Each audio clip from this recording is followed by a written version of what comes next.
Salut, je suis Eman Kakbo et c'est un plaisir pour moi de vous retrouver pour ce nouveau numéro de notre podcast, de CEO Challenge Podcast. Podcast dans lequel nous travaillons ensemble à pouvoir voir quels sont ces défis que les dirigeants sont appelés à relever au quotidien et quelle est la meilleure façon de procéder pour pouvoir donc du coup les relever. C'est ce que nous sommes lancés comme défi de vous apporter chaque matin que Dieu fait, Inch'Allah, comme on dit chez les musulmans. Je suis très heureux de savoir que vous êtes de plus en plus nombreux à suivre de NES, le CEO Challenge du moins podcast, n'est-ce pas? Ok. Aujourd'hui, nous allons voir quelque chose de très important, très important pour les dirigeants lorsque on a la chance d'être un chef de département qui est promu membre du comité de direction.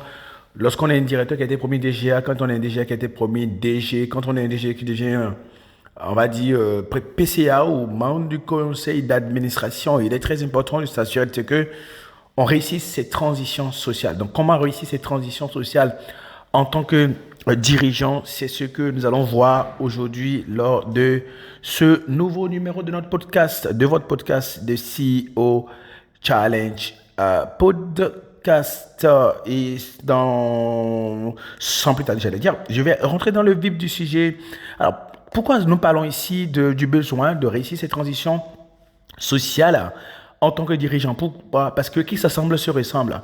Qui s'assemble se ressemble. Parfois et souvent, beaucoup de gens, donc du coup, changent de dimension, passent à une dimension supérieure et se retrouvent à continuer de faire ce qu'ils faisaient avant d'arriver à cette dimension supérieure. Ils ont changé de dimension, mais ils ne changent pas eux-mêmes. Ils ont changé de lieu, mais ils ne changent pas eux-mêmes. On dit souvent que l'intelligence, c'est la capacité d'adaptation aux situations nouvelles et la plupart des gens ne s'assurent pas de ce qu'ils réussissent. Donc, du coup, cette transition-là, cette adaptation-là. J'ai un ami à moi qui a intégré un comité de direction il y a 4 ans environ. Avant que cela n'arrive, je passais mon temps à le heurter parce que j'avais des phrases très sèches et très extrémistes telles que « je ne vais pas aux enterrements ». Donc, je ne vais pas aux enterrements. Je vous le répète, je ne vais pas aux enterrements. Je laisse mon jeune frère me représenter. Il a assez de temps, il aime le faire. Il est très social. On va dire, moi, je suis plutôt asocial. Hein? Je l'assume. Hein? Très bien. Je dis également à mon ami, c'est de l'errance que de passer plus de 45 minutes au déjeuner à midi, surtout dans une semaine de travail. On a maximum 15 minutes pour manger. C'est pour ça que les Américains, d'ailleurs, ils ont créé les fast-food. On vous le livre en 5 minutes, vous le mangez en 10 minutes et vous passez à autre chose, n'est-ce pas? Ok, donc voilà. Passer plus de 45 minutes à déjeuner, c'est énorme. Un dirigeant ne peut pas se permettre de faire ça. Un membre de comité de direction ne peut pas se permettre de faire ça. J'ai également dit à mon ami, je ne reçois pas chez moi à la maison. D'ailleurs, personnellement, je voyage presque tout le temps, donc du coup, je n'ai pas le temps de recevoir. Il y a des avantages à recevoir, mais il y a beaucoup d'inconvénients à recevoir parce que c'est difficile de recevoir les gens à la maison. Plus de 3 heures à 5 heures, quand ça commence, ça finit pas, ça défile, ça déroule. Surtout que les gens savent qu'à chaque fois qu'on va chez vous, on rencontre d'autres personnes, il y a de l'animation, ils penseront à passer à chaque fois chez vous. Vous êtes fiers de recevoir. Je ne parle pas de l'argent que vous dépensez à recevoir, mais je parle surtout si vous prenez du plaisir à recevoir, mais c'est le temps que vous perdez à recevoir et qui n'est toujours pas monnayé et qui vous manque après le lundi, quand la semaine commence. J'ai dit également à mon ami, si tes amis ne te disent pas qu'on ne te voit plus, c'est que tu n'as pas évolué vraiment dans ta carrière. Lorsqu'une personne change vraiment de dimension, le premier reproche que ses amis lui font en général, c'est qu'on ne le voit plus. Et si cela fait plus de 18 mois que tu n'as pas vu tes parents, et moi je lui ai dit que moi ça me fait plus de 18 mois que je n'ai pas vu mes parents. Je ne suis pas à l'aise sur le fait que je peux passer jusqu'à 18 mois sans voir mes parents. Mais c'est escrémer tout ça, mais c'est une réalité de dirigeant. Je comprends que c'est vraiment écœurant que je dis ces choses-là, mais c'est bien cela ma réalité. Et il est important que je puisse savoir clairement que oui, je ne suis plus à la dimension où le commun des mortels est. Il va de soi que le commun des mortels me trouve insociable et associable. Et je vous dirais que ce n'est pas parce que je ne veux pas. Je veux bien être présent, mais je ne peux pas. Je ne peux pas être présent. Je ne dois même pas être présent. Autrement, je ne peux pas assumer mes rôles. Je n'aurai pas le temps pour enregistrer, par exemple, ce podcast. Ne m'en voulez surtout pas. Mais ce qui se passe ici, c'est que, vous voyez, ma situation, elle est extrême. Je suis très extrémiste, socialement parlant. Et c'est pour cela que les autres, si vous voulez passer à une dimension dirigeant, vous n'avez pas besoin d'être aussi extrême que moi, mais vous avez besoin de revoir votre emploi du temps social. Et il est important de pouvoir assurer cet ajustement. Mais également, il faut procéder à une sorte d'upgrading, n'est-ce pas, pour pouvoir passer vraiment à une dimension supérieure. Peter Drucker, qu'on considère comme étant le pape du management, disait que la plupart des gens qui obtiennent une promotion ne se promettent pas eux-mêmes. Du moins, ils échouent dans la transition socio-professionnelle parce qu'ils continuent ils continuent de faire ce qu'ils faisaient et ce qu'ils pensaient et ce qu'ils étaient avant d'être promus. Ils ont changé de poste, parfois ils ont changé de niveau de salaire et de prérogatives sans changer de dimension et de posture. Et cela est un vrai gâchis.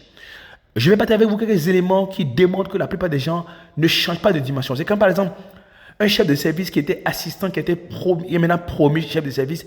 Il ne doit pas traîner avec les assistants. Autrement, il n'a pas changé de dimension. Un chef de département ne doit pas traîner avec le chef de service. Autrement, il n'a pas changé de dimension.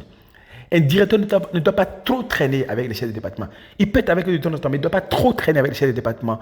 Autrement, il n'a pas changé de dimension. Un DG ne doit pas traîner avec les directeurs. Autrement, il n'a pas vraiment changé de dimension. Si plus de 80% des gens que vous fréquentez ne sont pas de même catégorie que vous n'avez pas changé de dimension sociale, vous n'avez pas réussi votre transition sociale.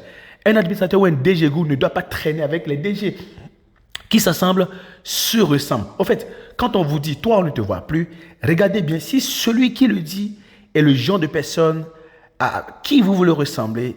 Sinon, continuez de viser haut. Tant que vous visez haut, vous allez atteindre une autre dimension avec d'autres personnes d'une autre catégorie. Et c'est avec ceux-là que vous devez vous assembler. Si vous voulez, vous visez l'excellence, atteindre la crème des crèmes, le premium des premiums, le platinum de chez Platinum, eh bien, il faudra viser à chaque fois. Pourquoi? Parce que la plupart des gens oublient que pour avancer, il faut renoncer. En anglais, on dit to grow up or to go up, you have to give up.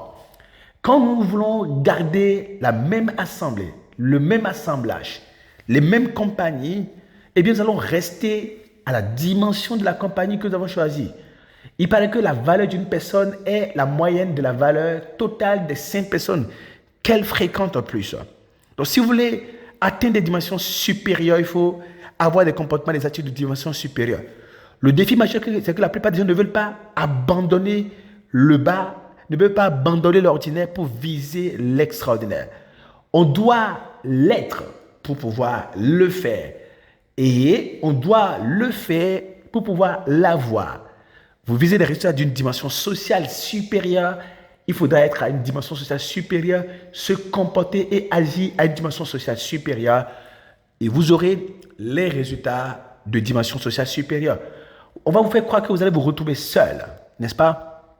Je me rappelle la dernière fois, on a enterré ma grand-mère, on devait organiser les funérailles, je n'ai invité personne. Mais croyez-moi, on a préparé de la nourriture pour 300 personnes. La nourriture est finie, on a dû en préparer pour 150 personnes, alors que je n'ai invité personne. Contrairement à ce qu'on dit souvent, je ne suis pas sûr que, sauf lorsqu'ils ne rendent pas service à l'humanité, que les riches meurent seuls et qu'ils peuvent mourir seuls. Si vous visez l'extraordinaire, agissez à une dimension extraordinaire. Autrement, vous êtes dans la dichotomie. La plupart des gens qui ne réussissent pas leur transition sociale veulent atteindre des niveaux extraordinaires avec des comportements, avec une attitude, un état d'esprit, un calendrier, un réseau ordinaire. Ce qui, comme on l'a dit, est dichotomique.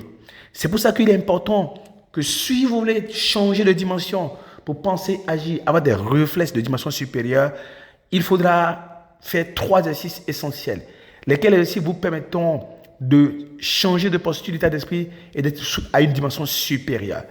Le premier exercice, c'est l'exercice de la libération, se libérer. Se libérer des modes de pensée et des philosophies incompatibles avec le mode de pensée à la dimension que vous avez atteinte ou que vous visez. Se libérer des engagements, habitudes et obligations qui ne sont pas en aliment parfait avec ce à quoi vous aspirez. Se libérer des tâches non adéquates. Quand vous étiez assistant, il y a des choses que vous faites. 80% de ces choses ne doivent pas se retrouver dans votre emploi du temps une fois que vous décidez ou vous devenez chef de service. Cartographier pour déléguer. Savoir ce qui est exigé de vous, ce qui est attendu de vous, mais que vous pouvez déléguer, ce que vous seul pouvez faire, n'est-ce pas? Et vous devez faire peut-être absolument, et ce que vous seul pouvez faire et que vous devez déléguer, apprendre à d'autres personnes à le faire pour pouvoir déléguer plus facilement. Donc, cartographier pour déléguer, structurer donc du coup pour déléguer, et naturellement, former pour déléguer, accompagner pour autonomiser. Et c'est quand vous réussissez à autonomiser les autres que vous allez vous libérer pour passer maintenant à une dimension sociale supérieure. Rappelez-vous, pour avancer, il faut renoncer. En plus de se libérer, donc du coup, il faut s'élever. S'élever à quoi?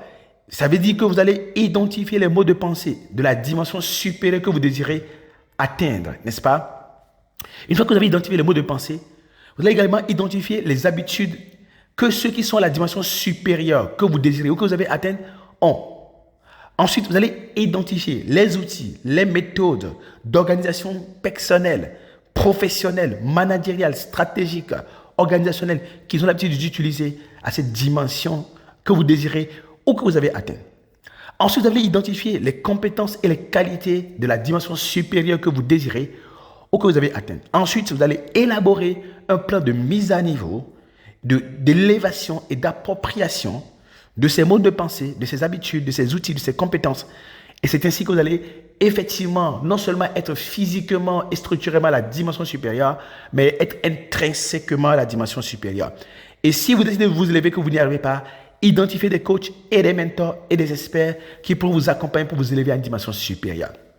Un jour, un ami à moi me dit quel chiffre d'affaires il fait. Et j'ai vu qu'il faisait 5 millions de francs CFA de chiffre d'affaires, c'est-à-dire 8 millions de dollars de chiffre d'affaires. Et une amie et moi, on était avec lui, il me dit, mais toi, tu ne t'habilles pas comme quelqu'un qui fait ce chiffre d'affaires.